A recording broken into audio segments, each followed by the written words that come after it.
Evan Dimas memiliki alasan kuat mengapa ia bersedia menandatangani kontrak jangka pendek di Persija Jakarta. Evan Dimas dipastikan akan memperkuat Persija Jakarta pada kompetisi musim 2020. Kepastian itu didapatkan setelah Evan Dimas secara resmi menandatangani kontrak kerja sama dengan Persija Jakarta.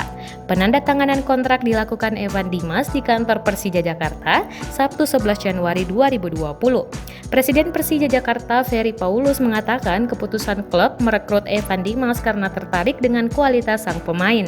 Untuk itu, manajemen klub tak berpikir panjang untuk mendatangkan Evan Dimas. Evan Dimas akan menjalani kontrak jangka pendek selama 1 musim dengan opsi perpanjangan.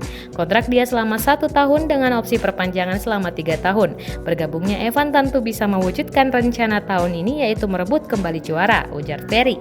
Mengenai hal itu, Evan Dimas memiliki alasan kuat mengapa dia sepakat dikontrak dengan durasi jangka pendek dengan opsi perpanjangan.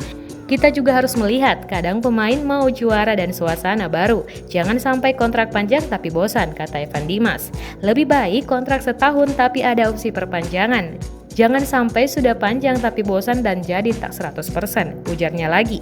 Mending setahun ada opsi perpanjang. Kalau mau perpanjang kontrak ya tinggal diperpanjang, ucapnya.